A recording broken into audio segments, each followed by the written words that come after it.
Hello, everyone, and welcome to another episode of Chris McDaniel's America here on the Midnight Ride Network, your home for the anti-establishment movement. Of course, once again, I am decidedly not Chris McDaniel. I am his co-host, Jack Fairchild.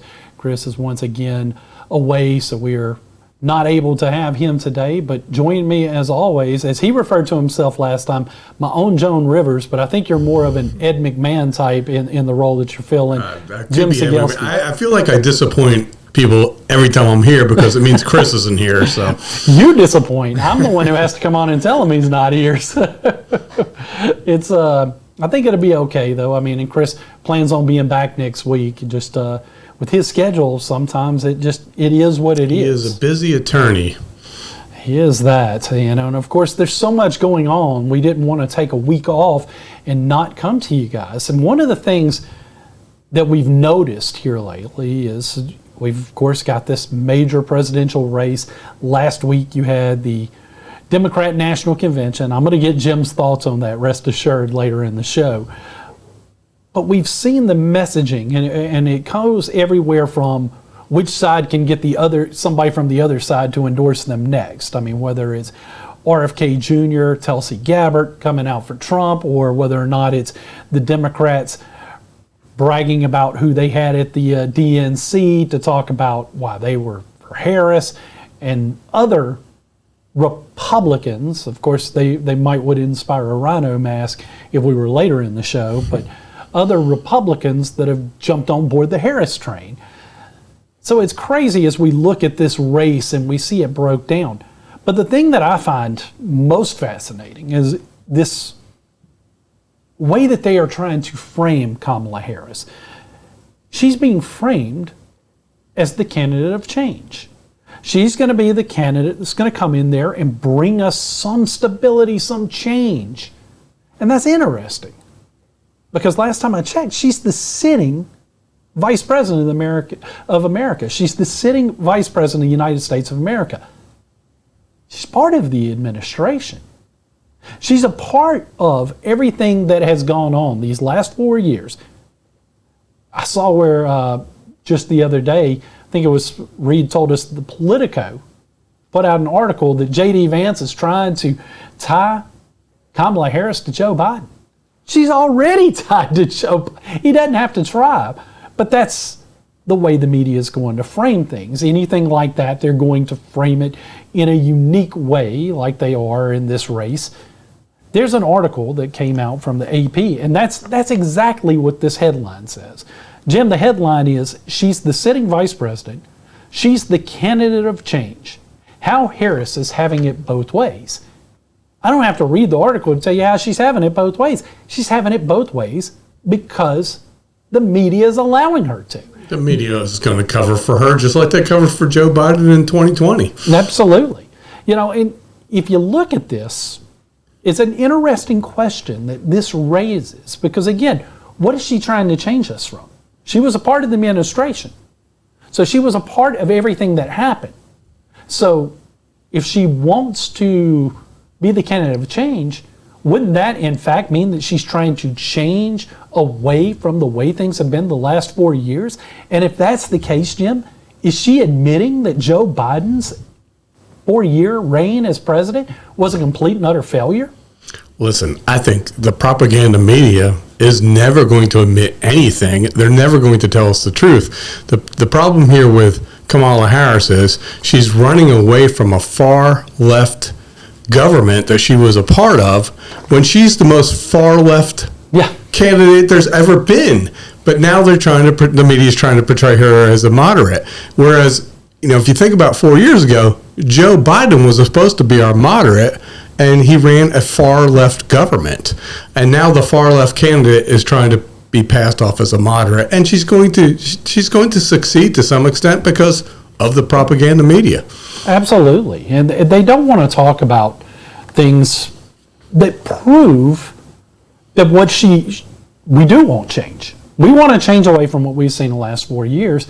And I've got numbers to back it up because, again, if you go all the way back to 2017 and go through 2023, this year's not finished, so I know there are reports out there, but they're not finalized, so they didn't pull when I looked up. But if you go look at this and you look at GDP growth and you see the annual change, in 2017, when Trump first took office, we had a net gain. In 18, we had a net gain. They weren't large gains, but they were net gains. 19, you had a net gain of 2.29%. So again, another gain. But what you saw in 2020, Trump's last year in office, was the only year in Trump's entire time in office that GDP went down. COVID happened in 2020. Flip that on Joe Biden, and 2021 is the only year where he saw a net gain in GDP because what happened in 2021? The COVID restrictions started to go away. So a lot of those places that were shut down came back. So that kick-started things.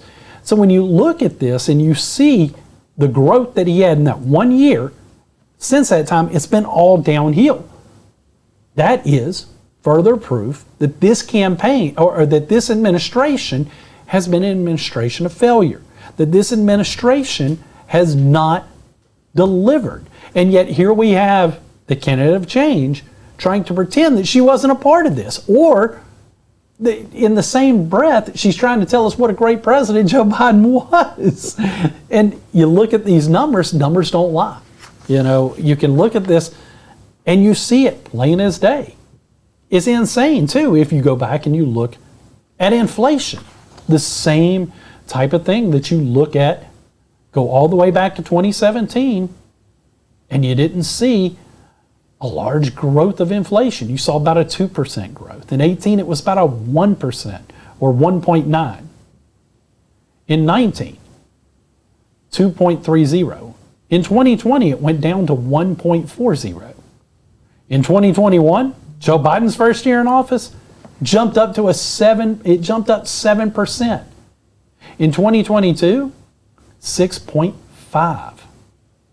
And then in 2023, it finally went down to 3.4, but it's still trending upward. And Kamala Harris can't run away from those numbers. No. She was the one who cast a deciding vote on that Inflation Reduction $1 trillion bill they passed that helped those inflation numbers grow so large. So she can't run away from what the Biden administration has done. But she can't run away from her background at all. She is a far left radical communist candidate, the furthest left candidate we've ever had, obviously, but she's further left than Bernie Sanders, yes, who everybody always assumed he was as far left as you can go. Because he admits it. But Kamala Harris has proven, and think about some of the things this lady has done. She's co-sponsored Medicare for All. She co-sponsored the Equality Act, which is basically allowing men to compete in women's sports and go to women's bathrooms. She sponsored Do Not Harm Act, which forced Catholic hospitals to perform abortions and gender transition. She was behind the funding of Antifa and BLM rioters and terrorists. She sponsored the $10 trillion Green New Deal. She's for open borders. She's for blowing up the Supreme Court. She's for ending the filibuster. And she supports Hamas over Israel. Where do you think this president is going to go? If she earns the president of the United States, do anyone really believe this woman's a moderate? Of course she's not. No, she's not a moderate, but she's being framed as one. And if you listen to, again, Jim, and I know you watched parts of the DNC. I gotta be honest with you, Jack. I couldn't stomach the DNC. I watched highlights from it, and all I saw out of the DNC was Trump bashing. No policies, no anything. It's just anti-Trump, and that is basically what they're. If we all are honest about this, what they're running on is the delusional hatred of Donald Trump. Mm-hmm. That's accurate in many ways, and I do think Democrats fundamentally disagree with the policies that we like, because that's why they're Democrats in the first place. One of the themes, and again, I watched it. I didn't watch all of it, but I watched the key speakers every night. I'm like you. I couldn't sit there and watch the undercard, as we'll call it. But I tuned in for the main event. Made me want to throw up, honestly. The parts I've seen. First night, of course, they wheeled Joe Biden out there, and it was disgusting because Joe Biden came out to this thunderous applause, and they're holding up signs that say, "We love Joe."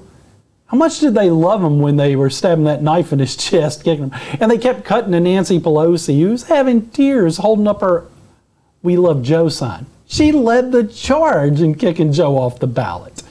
So hypocrisy one was shown right there on night one. Night two, the Obamas took center stage. And of course, I know you've seen the highlights of it, and it was shown with the complete with a penis joke that Barack Obama made during his speech. But it was probably one of the most hypocritical speeches. Now, it was Barack Obama, so it was delivered well. I think we can all admit the man is a gifted speaker. Don't agree with the word he says, but he's a gifted speaker. Right. He didn't have to run from interviews. No. And I'll say this too. I'm glad that's not the guy we're running against, because he'd be or her, or Michelle Obama, or Michelle, or even Walz. And I'll get to him once we get to night three. But where Obama was very hypocritical in his speech was he spent the first part of the speech, if you recall, nothing but bashing Trump. Second part of the speech, he talked about unity. He talked about coming together. Again, how are you coming together when you're bashing the other side, not just Trump, but his supporters, everyone on that other side? And when they're bashing the other side, let's face it, we're bashing half the country because we're so evenly split at this point. You're bashing half the country. And Biden was supposed to be a unifier, if you will remember, and he spent his 4 years bashing half the country. It's insane when you think about it. It's truly insane what they're able to get away with, because again, their speeches, if this had been the speeches given at the RNC, for example, it would have been called out, ridiculed on the mainstream media, but the mainstream media gives a pass here. Well, you flip to night three, Tim Walz night. Tim Walz gave a good speech. He's a good speaker too. Again, they are painting this guy out to be middle America. Like I told you last time that I had to guest host for Chris, I told you they're going to paint this guy as middle America. They're going to paint him as a moderate. They didn't just try to paint him as a moderate, Jim. They tried to paint him as a right-leaning moderate because they talked about how he was pro-gun, even though he wants common sense gun control. It was crazy the way that they were painting this guy, and the fact that there are going to be a large number of people that are going to fall for it because he's a talented speaker, and when he talks, he sounds like that middle of a road guy. Then, of course, you got to the main event on the final night, which was Kamala Harris. And there was a lot of stuff before she came up there. Her sister spoke. There were others that came up and spoke. There was an awkward speech given by one of the governors. I think it was the Michigan governor. Her speech was completely awful and awkward. Kamala didn't fall on her face during her speech. She did okay. She can read from a teleprompter. Yeah. We know that. Well, I had questions, I'll be honest. She didn't do terrible, but at the same time, I didn't think it was the slam dunk home run that they wanted. But it was that same messaging of, I'm going to be the one to deliver. I'm going to change this. I'm going to do that, ignoring the fact that she's been a part of the administration that created the problem. Their big thing, Jim, that they wanted to chant all night, over and over again, was, we won't go back. We won't go back.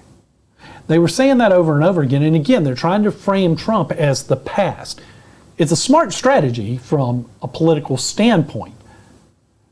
But again, are we talking about going back to GDP growth? Are we talking about going back to low inflation rates? Because if that's what we're talking about going back to, sign me up. I want to go back. If they're saying we're not going to go back, that she's going to change everything that has been done the last 4 years, why hadn't she been doing it while she was the vice president? Why hasn't she been more engaged while she was in that role? She's had her opportunities.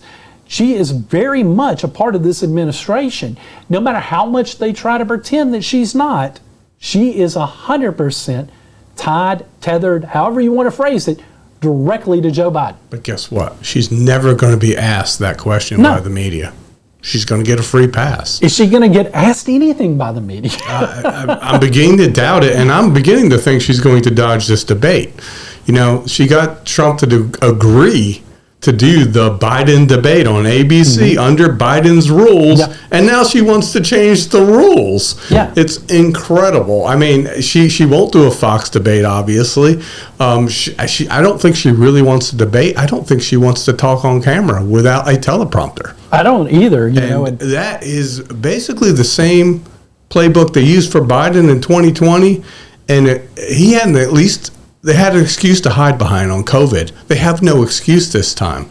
But I don't think they care. I think they realize the American public in general is so preoccupied that we aren't going to not enough of us are going to pay attention to what's really going on, and we're going to end up slicing our own throat on this election if we don't. Look, you know, college football starts this weekend. Yep. Distractions are everywhere. So again, it's a real concern, you know, and the fact that the media is going to paint her as this rosy, colorful, cheerful person, that's one of the inherent dangers you have in Kamala Harris, is the fact that she's not Hillary Clinton. Hillary Clinton, when the cameras cut to her, came across as angry, bitter, even when she was running her campaign and she was the front runner in 2016. She came across as angry. That hurt. They're not going to have that problem with Kamala Harris because she's always smiling. She giggles almost to a fault. But those are the type things, when it's done in small doses, that can gaslight the American public into believing that she is the down-to-earth next-door neighbor. I'm beginning to think the whole reason that they, outside of the fact that they didn't want to hack off the anti-Israel crowd, but I think one of the main reasons they picked Tim Walz is because he looks like that everyday next door neighbor, and they're trying to package him that way. We see what's happening. The hope is that the American electorate can see through it and they don't fall for the nonsense. There's a question mark about whether or not they will. There's question marks about all of that. I don't know where to say. Last week on the right side, I asked Ron Walters, how does he feel going out of the convention? He still feels the same way last time I asked him. It's 50-50. I think it's going to be 50-50 till election. I do too. I think it's very close. I do take some solace in the fact that, you know, if you look at the poll numbers compared to when Trump was running against Hillary Clinton, Trump's doing much better. And even though he's supposedly down 1.5% right now, do you really believe the polls? Because they never have actually taken into account that support for Trump that doesn't show up. The people that don't want to admit that they're voting for Trump. There's people that say that they're going to vote for Harris, but then they go to the polls and they think about their pocketbook and pull the lever the correct way. And I think a lot of that's going to happen. I also think, you know, what's not baked into the polls yet is the endorsement from RFK Jr. And you can say what you want about that. This is another Democrat who has given up on his party. An iconic name, the Kennedy name, now endorsing a Republican. I think it does make a huge difference. We'll talk about that in a second, because I've got a whole thing I want to get into. Okay, I jumped the gun on you. I apologize. No, it's fine. But I do want to talk about that because, again, that's going to be an interesting. Do I think it's a game changer? Not necessarily, because I still think it's going to be decidedly close. Is it a bad thing? I think that's the reason it might be a game changer, because it's so close. Yeah. So again, when you look at this race and you start to break it down based on the variables, one of the big things we knew was going to happen was she was going to get a bump coming out of the convention, because everybody gets a bump after the convention. I looked up the numbers today, and it says that she holds a 4% lead in the national polls, or in a couple of national polls. Jim, that's not a huge bump. I mean, if she was 1%, by their numbers, she had a 1% lead going into the convention, or it was a dead heat, however you want to say it. If the latest national polls only have her 4, the Democrat convention did not really give her the job. I was expecting 7-8 point bump. Of course, I knew it was going to go away. 4 points doesn't sound like that's going to be that great. Now, I hadn't seen all the poll numbers. I'm sure there's a 7 or 8 number out there that they'll point to. But the one I looked up today said 4%, and I think the average is actually 1.5%. Yeah, so I mean, where's the bump? Where's the bump? That's not. Well, she got a bump just from replacing Joe Biden. Let's face it. Yeah. I mean, they were so delighted to have anyone but Joe Biden because he was an obvious loser. There was no way he was going to win.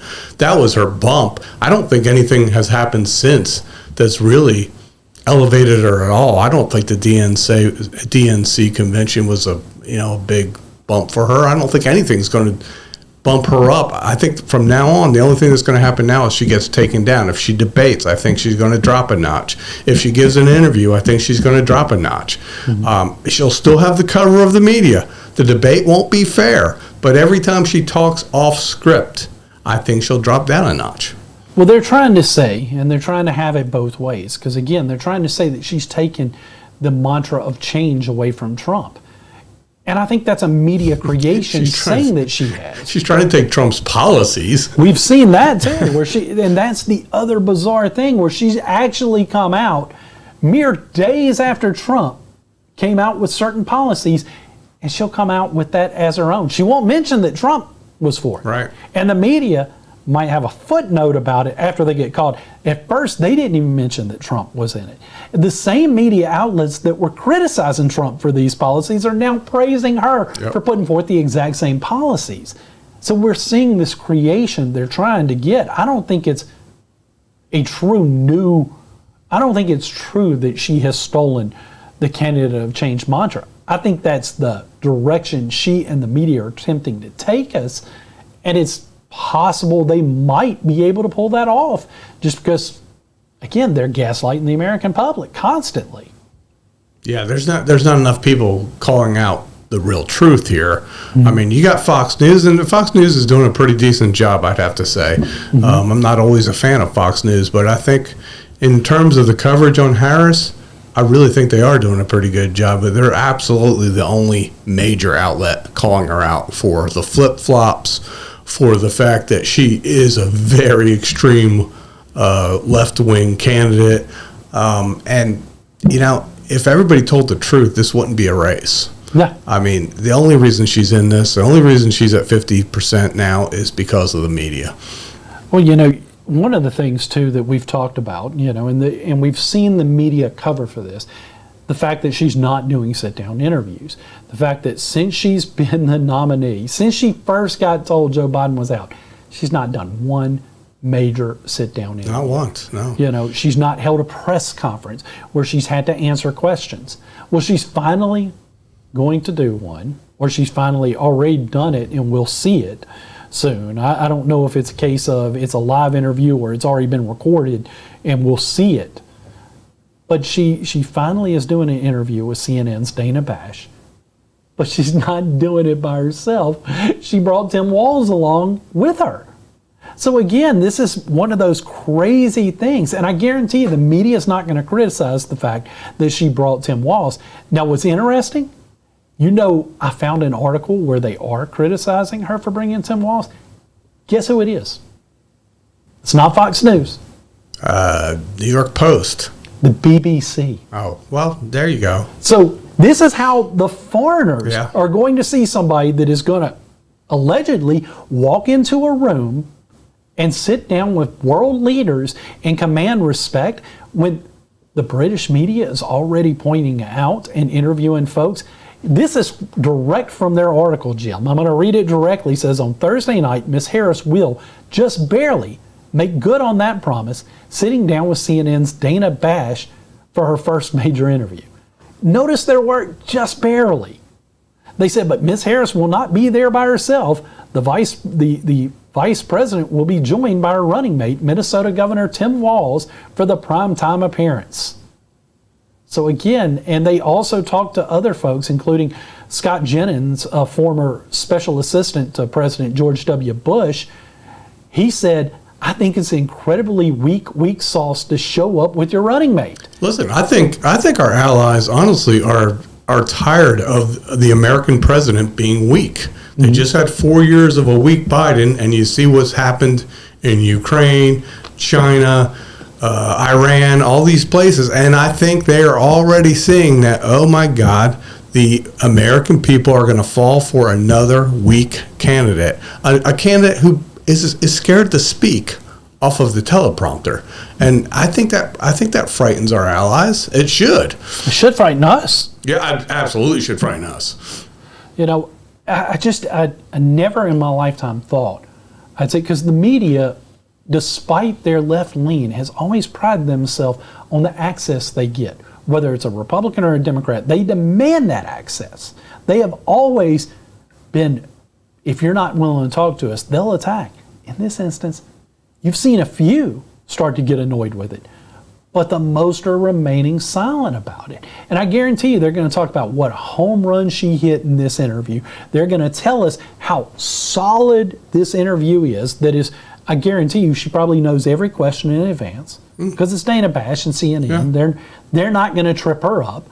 They brought Tim Walz in just to try to help protect. And they will probably edit out any mistakes she makes anyway. So this isn't a real live interview that we're going to get to see what really happened.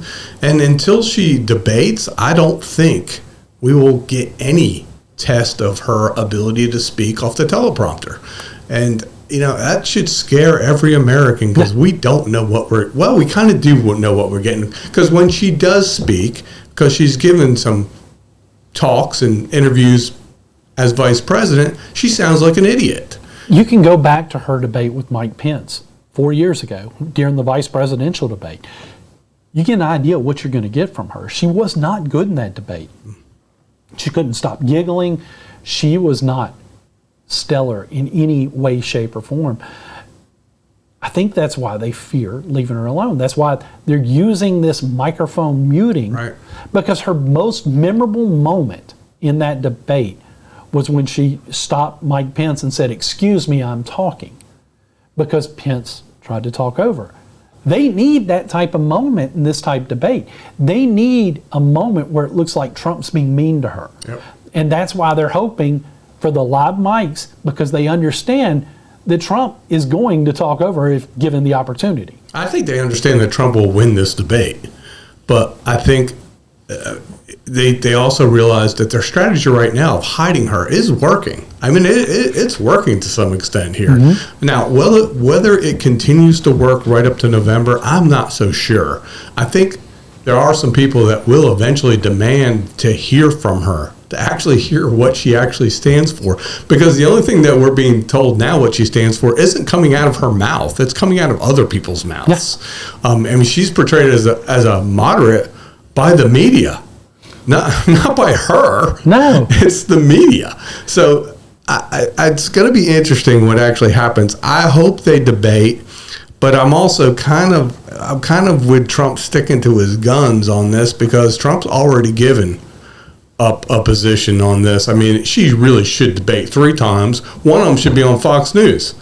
Wasn't the last debate, despite the poor performance from Biden, I'm just talking pure structure, not getting into the fact Trump won. This is not why we think, but the last debate was the best moderated debate I've seen in years. It was excellent. And it was done so well, in part because they muted the opposition's microphone when it wasn't their turn. So you didn't have the shout fest of the two of them shouting over one another and whatnot. You also had 2 moderators that didn't make themselves the story by trying to challenge those in the debate. That's the job of the opponent. Yeah, but Jack, let me ask you this. Do you think that debate was moderated the way it was because the goal all along was to get Biden out of the race? Maybe it was. It was. That's what I'm not thinking that the moderators this time around are going to be near as fair as they were during. I thought they were very fair in that debate, to be honest with you. And you look back on it now and you sit there, you have to wonder, okay, was the goal all along just to make Biden look as demented as he is and get him out of the race, because they achieved that goal? And so I'm not so sure we're going to see another debate like that no matter what happens. I agree with you. I think Trump should hold his guns. I think if the microphones aren't going to be muted, don't have the debate.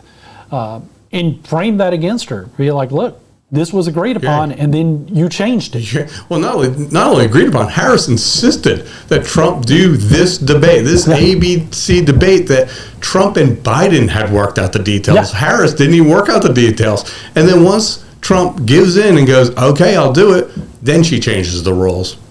Unbelievable. It's crazy. Well, Jim, I think it's time to welcome our new sponsor again. You know, last week we had their first ad, and I think it's time to play this ad again and welcome our new sponsor.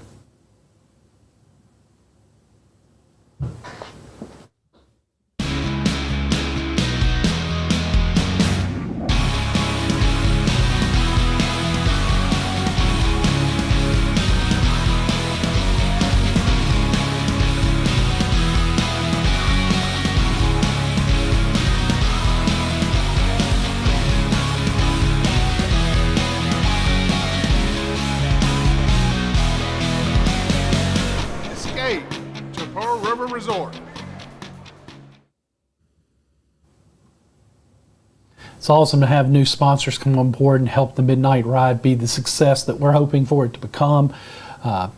Definitely pleased to have them on board. Still pleased to have the other sponsors that we have on board helping us out. It's awesome, Jim, to watch this network grow. I know you and Reed have to be real happy to see the progress going on with this network, whether it's the success of Chris McDaniel's America, whether it's the success of God and Country, the future programming that's coming out real soon. You know, for one, I can't wait to see Jim Walking debut, as I tell you every time. So I'm excited about the things that this network's putting out, the Right Side Radio program, all the content that we have as part of the Midnight Ride.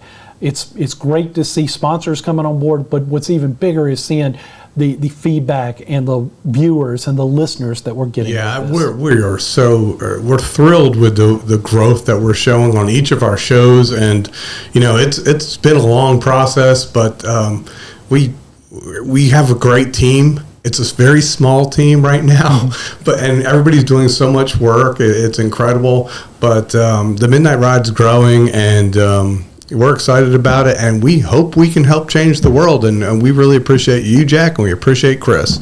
Thank you, of course. And you know, we're living in strange times, as we've been talking about during the entire last segment. We've got a candidate that is part of the current administration trying to be painted as the candidate of change, which is odd. It's very interesting. I found a story from Politico where the Surgeon General is saying that parents can't function because they're so stressed. And they're stressed from money woes. They're stressed because they aren't getting enough government aid, I guess they're going to try to spend in forms of tax credits, universal preschool. Again, this is the type of stuff that left-leaners are going to put out. But I want to go back to the fact that they don't have enough money. It's interesting because, again, the administration that's in charge right now is the reason why inflation is where it is. We gave you the numbers in the first part of the show.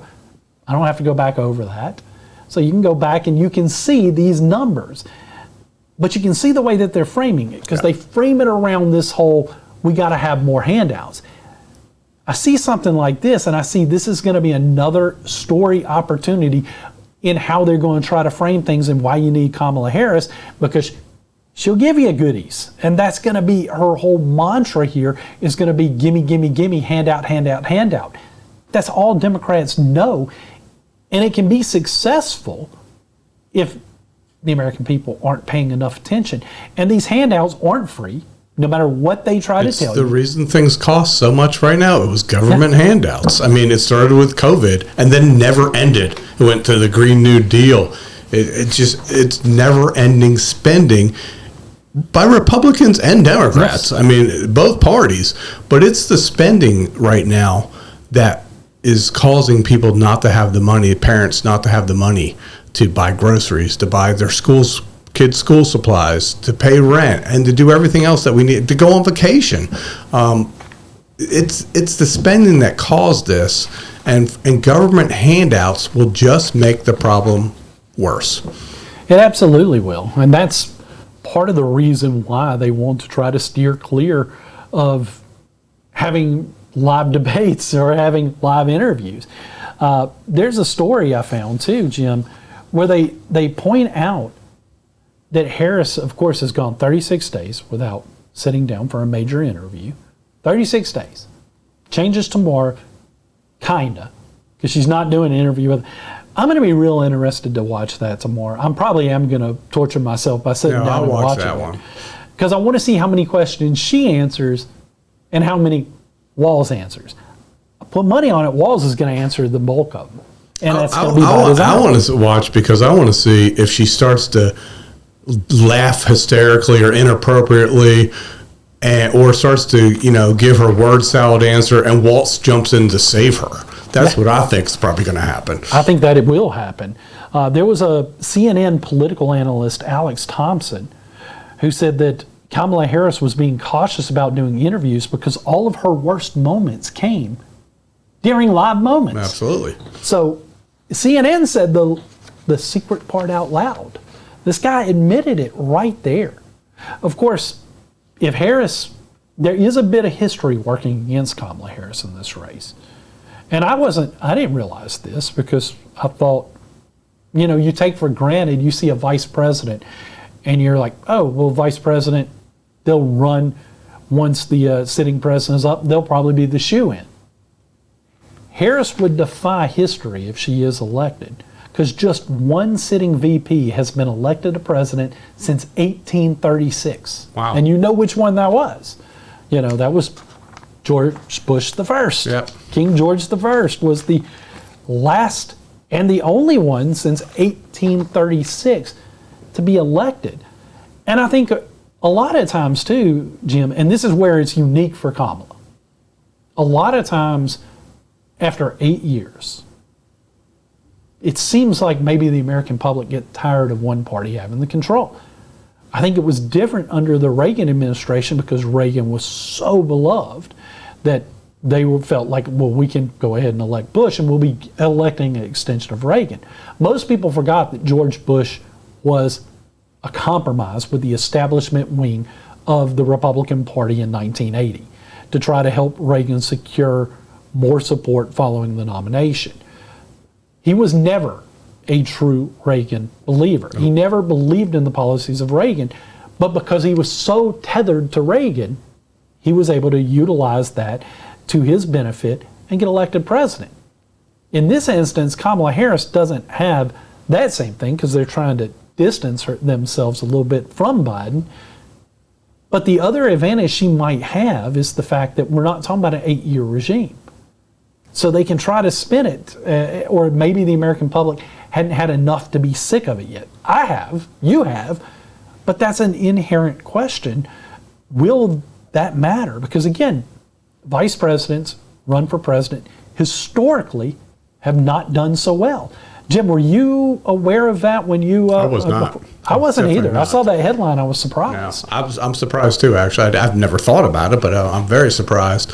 I think this election is different though because you have Trump coming back. The Trump candidacy is already historic. I mean, I think he's only the second person that possibly could win a non-consecutive term. Yeah. So this election is all over the place, and it's hard to predict. But I still think the thing that defines it is how much hatred, just a delusional, nonsensical hatred that the media has instilled in so many Americans for Donald Trump. Yeah. No reason for it.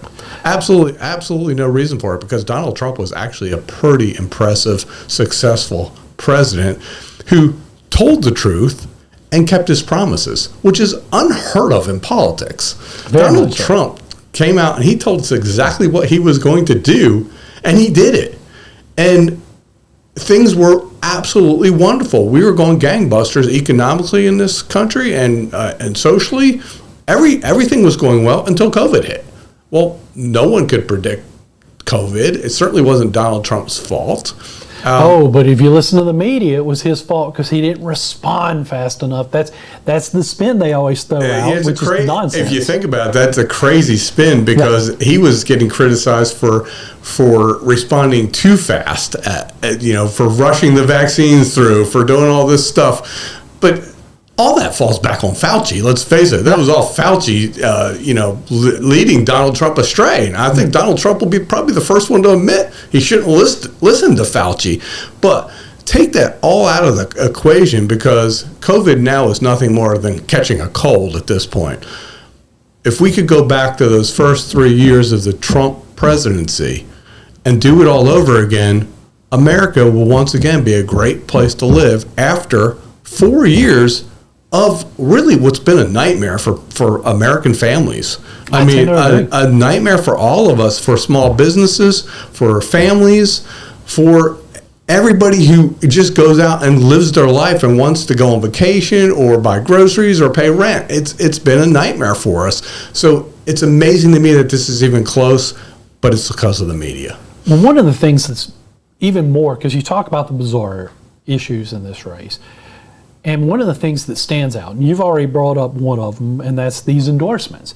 Because on one side of the fence, you've got Donald Trump securing a major endorsement from RFK Jr., Robert Kennedy Jr., somebody tied to the Kennedy clan who has already been disavowed by all of his siblings because, again, that's not the legacy that they want. I find it funny that they can forgive DUIs. They can forgive driving off into a body of water and leaving a woman and to die. Killing somebody. They can forgive that. They can forgive multiple other atrocities within their family, but they cannot forgive the fact that he decided to endorse Donald Trump. That's, to me, that I find that kind of fascinating when you think about it. And I think what's fascinating also about this, Jack, is the media is obsessed with the fact that that some of those Kennedys have disavowed RFK Jr., but those Kennedys didn't have 6% of the electorate going to vote for him. No. So who cares? No. Who cares what those Kennedys think? What RFK is bringing to this race is a very small percentage of the electorate is now going to have to decide whether they're going to vote for Trump or Harris because he's out of the race. And I think more of those people are going to vote for Trump. And because this is such a tight race, I think it makes a difference. I hope so. I hope so. And then, of course, besides Trump, you had Tulsi Gabbard come out and endorse Trump. Matter of fact, she's actually helping Trump get ready for the debate against Harris, assuming it happens, because she was the first person to expose Kamala Harris and got Harris out of the race 4 years ago when she was trying to run for president. It was Gabbard who was able to put that out there, and now she's come out and endorsed Trump. Now, I don't agree with RFK Jr. on a lot. There's certain positions, like his stance on the vaccines. Yes, I agree with him on that because I think that the vaccines, you should be allowed to make that choice. It shouldn't be forced upon you. I love how they call them anti-vax, but I don't think that makes you anti-vax because, again, I've admitted on the air before that I got the vaccine. I don't think they should be considered vaccines. I don't think they were because I got COVID after I got it. They didn't stop anyone from getting the disease, so stop calling them vaccines because it's anti-vax. I mean, if you're talking about the vaccinations you get as a kid to stop childhood diseases, and I don't think anybody's saying they're anti any of that. No. They're anti-COVID vaccines, which aren't really vaccines because they didn't work. Well, getting back to the story there, because again, you got Gabbard, you've got them on this side. At the DNC, there were a lot of Republicans they wheeled out, former staffers of Trump that they wheeled out, who were Republicans at one time, and now they're for Harris. One of them, I think, even said that I'm doing this to save conservatism. Really? You're going to save conservatism by endorsing the most liberal candidate of all time. I'm going to save conservative by voting for a communist. That makes a lot of sense. There's also an article came out in the USA Today that says more than 200 Republicans who previously worked for either President George W. Bush, the late Senator John McCain, or Senator Mitt Romney have endorsed President Kamala Harris for president today. Now, out of those, George W was the closest to our side. He didn't line up completely with us. The other two are way closer to Democrats anyway. They were never conservatives. No. None of those three were conservatives. No. You know, and now they're proving they're not even Republicans. They're basically left-wingers too, I guess, because if you're voting for Kamala Harris, you're voting for left-wing policies. But here goes back to the bizarro world that we're living in now, because it seems to be a race to get, whether it's a liberal or whether it's somebody that calls himself conservative, to endorse the other party. And they're going to try to frame that. Now, I don't think any of these folks, because we're talking about 200 staffers, you probably have never heard of any of their names. Right. That's the other thing. They print this like this is some huge deal. It's media propaganda again, Jack. Yeah, print their names, you know. Listen, I don't think any of these endorsements mean a darn thing except for the one where the guy had votes going to him, and that was RFK Jr. And I think it's even more important than just his endorsement. He's exposed the Democrat Party for what they really are. You know, they try to pull this whole Trump's a threat to democracy thing. Well, they didn't allow Robert Kennedy to run against Joe Biden. They didn't allow him to primary against Kamala Harris. They installed Kamala Harris.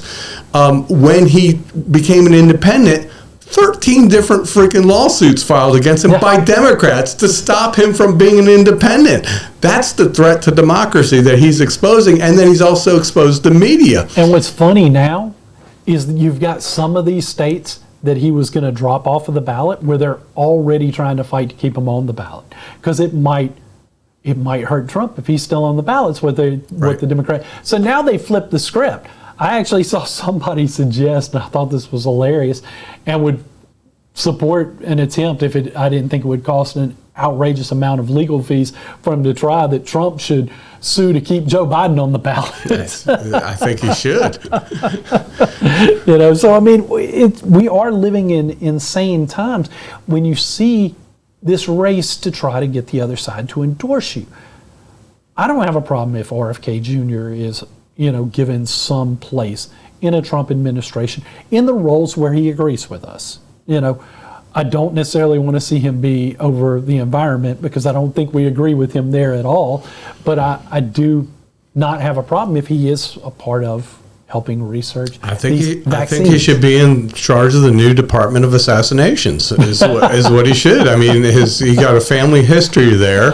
That's fair. And listen, I think it's also telling that Joe Biden immediately removed his Secret Service detail when he dropped out of this race, even though now that he's endorsed Trump, he's probably put his life more in danger. Is that 100% factual yet? I'm not sure, because I wouldn't doubt it. I saw it go around social media, but I hadn't had a chance to research to see if he actually, because technically he's still a candidate in some states, so I'm not sure the president can just do that. I think that has to go. It was the president who stopped him from having it in the first place. Mm-hmm. So, I mean, it took until Trump's assassination attempt before they finally gave RFK Secret Service protection. So, I certainly would not surprise me if they pulled it from him. Mm-hmm. Like I said, I haven't had a chance to truly vet that one, but I'm not sure if it's 100% accurate, you know, just because, again, and that goes back to you know, stuff gets spread around social media a lot, and folks will share it without researching. So I'm not sure if it's 100% true. Like I just Maybe did. They downscaled it. Like I just shared it. Maybe they downscaled it a little bit, but I, from what I'm seeing, I think that he still has some detail. But it wouldn't shock me if they downscaled it to the level that it's very minute, you know, but I don't know that for sure either. It's crazy to think, especially if his name's still going to be on the ballot, you'd even consider that. But we'll see. We'll do some more research on that one and make sure. It's crazy to think that somebody with the last name Kennedy wasn't given Secret Service protection to begin with. Mm-hmm. So it's crazy. A lot of things in this race are crazy as you look at things that go on.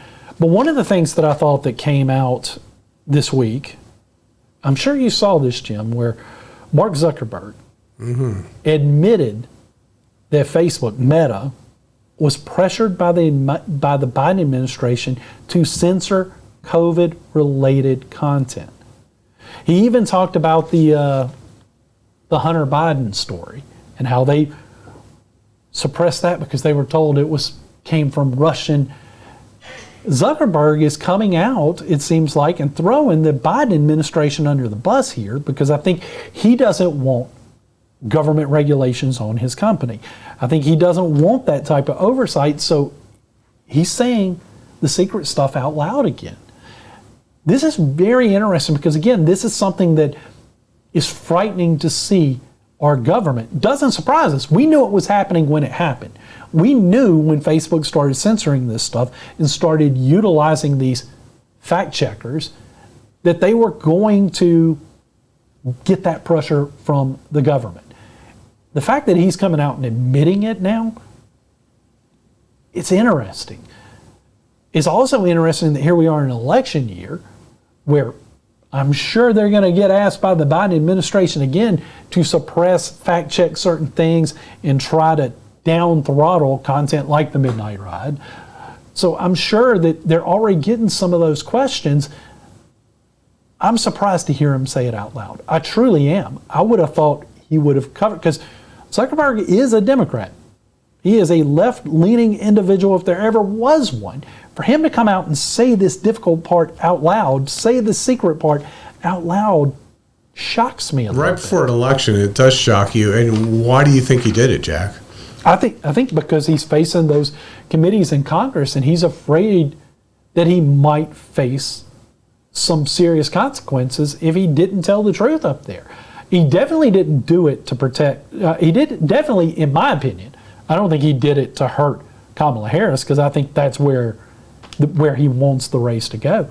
But I do think everything I know about Zuckerberg, this is a guy that likes his independence. This is a guy that likes for his company to be run the way that he wants to run it. He doesn't want the strong arm of government coming in and forcing changes that he doesn't want. So I think that in this instance, he felt like, I have to say it or else this is going to happen. I may get stuff forced upon me even worse than what the Biden administration was already doing to me. Right. So it is interesting because, again, election year, his side is in a dogfight.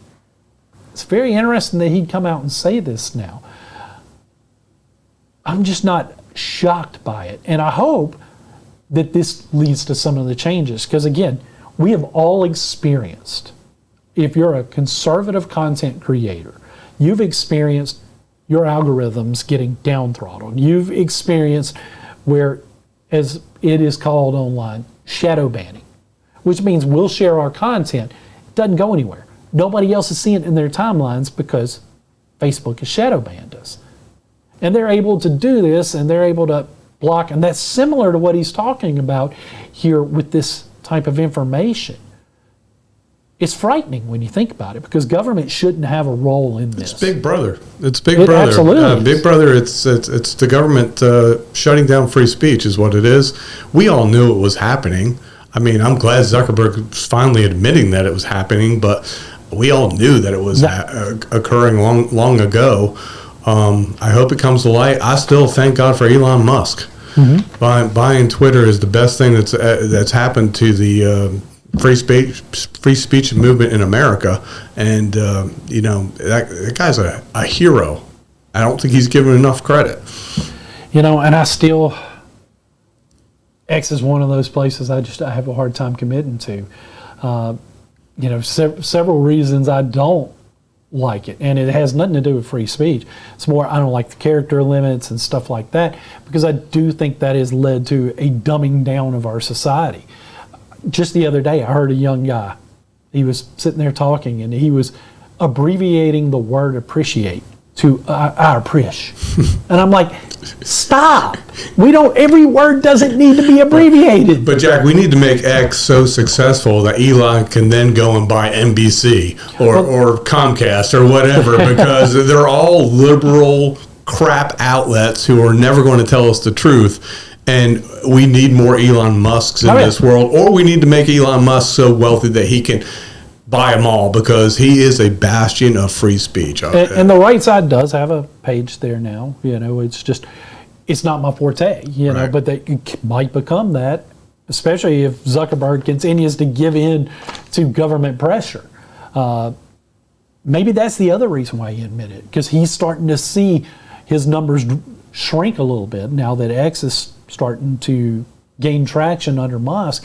Maybe he's afraid that if I don't go and admit what everybody already knows, and I sell this as I'm going to start trying to change these things, maybe this is self-preservation is the whole reason why he can't. Yeah, I don't trust him enough to I don't think it's trust him at all. self-preservation. I mean, I think he might admit that the government was putting pressure on him to do stuff, but I don't think he's going to admit what Facebook itself was doing to conservatives. Yeah, I think Facebook was willing to do it without the government's request, but I think now he's placing the blame fully on the government because he's got a scapegoat. It is self-preservation, 100%, but it's a different way.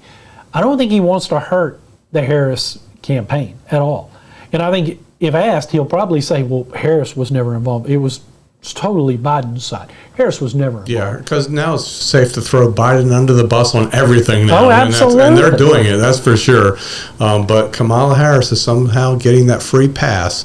But I guess that's apropos since Joe Biden got the free pass 4 years ago. It's now Kamala's turn.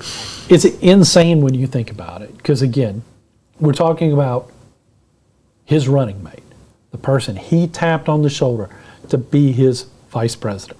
The person that he's put in charge of the border crisis. Border czar. The border czar.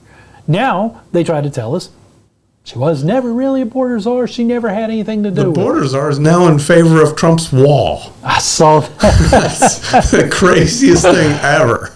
Oh, weird. They're going to start chanting "Build the Wall" chants at the Kamala Harris events now.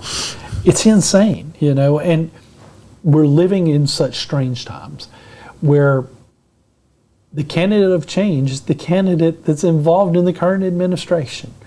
That is so foreign to me. And the fact that the media is letting them get away with it. Writing articles trying to defend it.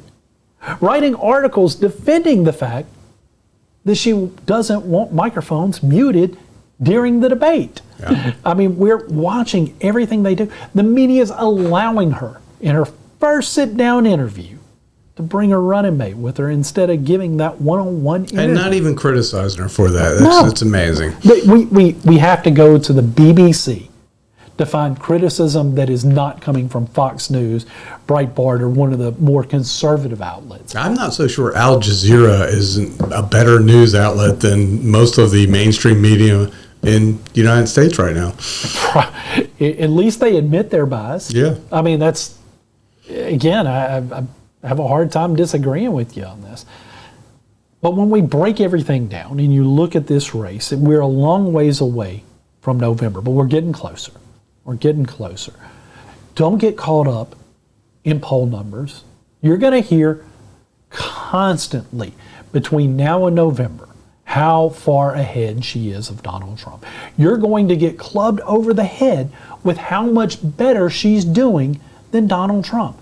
You're going to constantly be shown numbers that'll tell you that Trump has no shot. But the reality is her numbers pale in comparison to the numbers of Hillary Clinton in 2016. Correct. They pale in comparison to the numbers of Joe Biden in 2020. Does that mean that Trump's going to win? No. The key to this race is going to be work.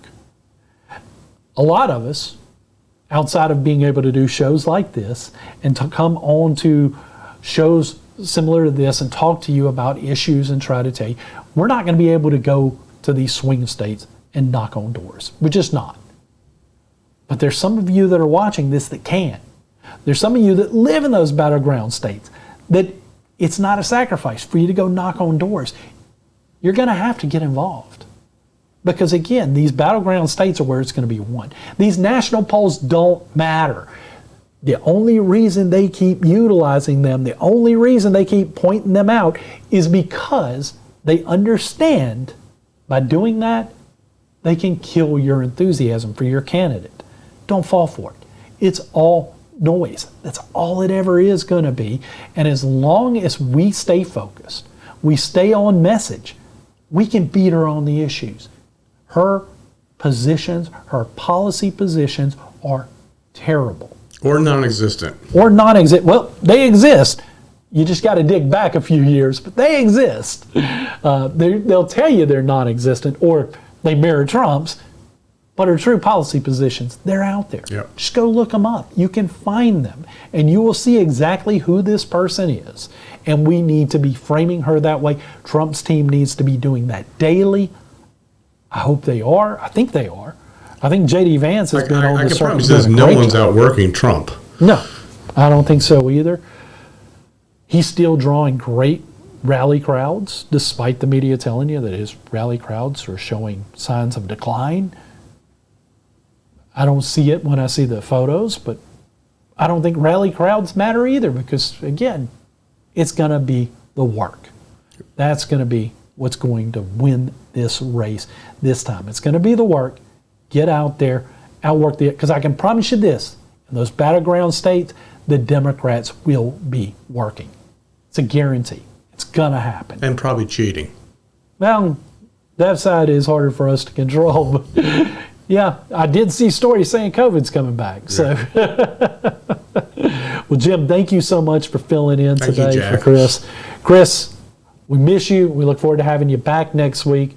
This has been Chris McDaniel's America here on the Midnight Ride Network, your home for the anti-establishment movement.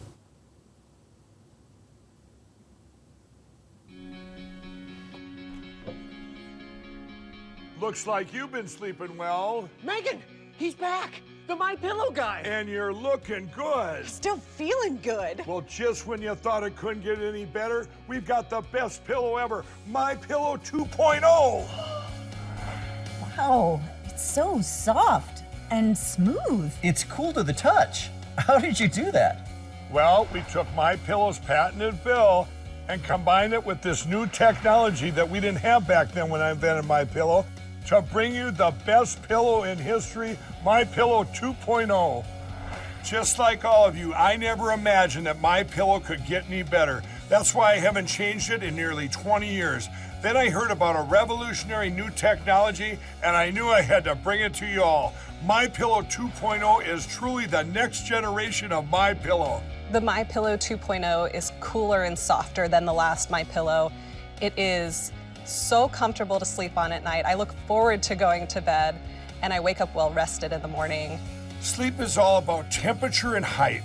My Pillow 2.0's patented adjustable fill is going to give you the exact individual support you need from your head to your bed. And now here's where it gets even better. We've all experienced those temperature-related sleep interruptions where you get too hot, you toss and turn, you flip your pillow over to the cool side. Well, all that's gone with my brand new My Pillow 2.0 cooling fabric that's made with temperature-regulating thread. The best sleep just got even better. Whether you have a MyPillow or not, you need to get the brand new MyPillow 2.0. Call or go to MyPillow.com now. Use your promo code, and for a limited time when you buy one, you'll get a second one absolutely free. You're sleeping even better. And cooler, too. And you're looking good. Feeling good. I knew you would. Visit MyPillow.com.